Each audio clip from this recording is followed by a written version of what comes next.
तो चलिए दिन की शुरुआत की पहली खबर की ओर रुख करते हैं। हमारी पहली खबर आज की पश्चिम बंगाल से जुड़ी हुई है। जी हाँ, पश्चिम बंगाल विधानसभा एक बहुत बड़ा चुनौतीपूर्ण मुकाबला बनता जा रहा है। इस वक्त पश्चिम बंगाल में गर्मा गर्मी का माहौल है चारों तरफ। तो उसी बीच अब खबर आ रही है अभिषेक बैनर्जी के ऊपर में कि उनके खिलाफ कंप्लेन दर्ज किया गया है। ये कंप्लेन क्या है और किस लिए दर्ज किया गया है, आइए आपको बता देते हैं संक्षिप्त में। पश्चिम बंगाल में होने वाला 2026 विधानसभा चुनाव देश की राजनीति का एक बड़ा और निर्णायक मुकाबला बनता जा रहा है। राज्य की सभी 294 सीटों पर चुनाव 2 चरणों में 23 अप्रैल और 29 अप्रैल 2026 को होगी, जबकि 4 मई 2026 को मतगणना होगी। सरकार बनने के लिए किसी भी पार्टी को 148 सीटों का आंकड़ा पार करना होगा। इस बार चुनावी मुकाबला मुख्य रूप से सत्तारूढ़ ऑल इंडिया तृणमूल कांग्रेस यानी टीएमसी और भारतीय जनता पार्टी यानी बीजेपी के बीच है। टीएमसी की कमान ममता बनर्जी के हाथों में है, तो जबकि बीजेपी की ओर से शुभेंदु अधिकारी प्रमुख चेहरे के नाम पे आए हुए हैं। तो अब बताते हैं कि राजनीतिक टकराव और मुख्य मुद्दा क्या है इस पूरे चीज का।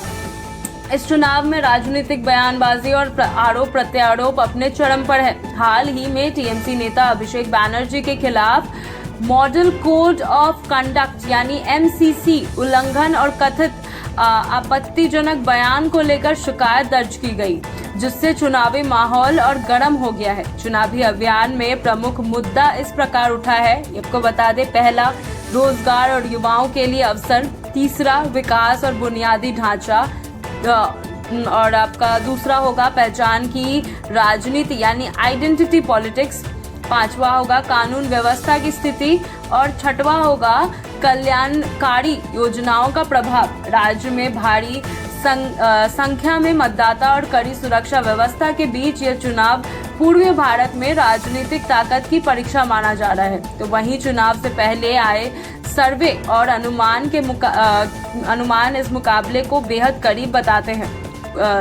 तो वोटर्स के अनुसार टीएमसी को लगभग 44% वोट शेयर, तो वहीं बीजेपी को लगभग 40% वोट शेयर या अंतर बेहद कम है, जिससे साफ है कि इस बार मुकाबला कांटे का होगा और छोटी बदलाव भी परिणाम को प्रभावित कर सकती है। तो वहीं अगर बात करें वोटर लिस्ट विवाद की, ये जो सबसे बड़ा मुद्दा है अभी चल रहा पश्चिम बंगाल में, इस चुनाव का सबसे बड़ा मुद्दा है ये।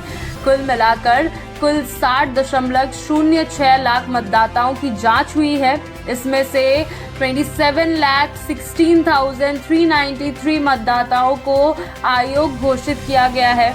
तो वहीं संशोधन के बाद कुल मतदाता संख्या घटकर 7.4 करोड़ रह गई है। तो वहीं ममता बनर्जी ने आरोप लगाया कि विशेष समुदाय को निशाना बनाकर नाम हटाए गए हैं और उनकी पार्टी इस मतदाता के अधिकार के लिए लड़ाई करेगी।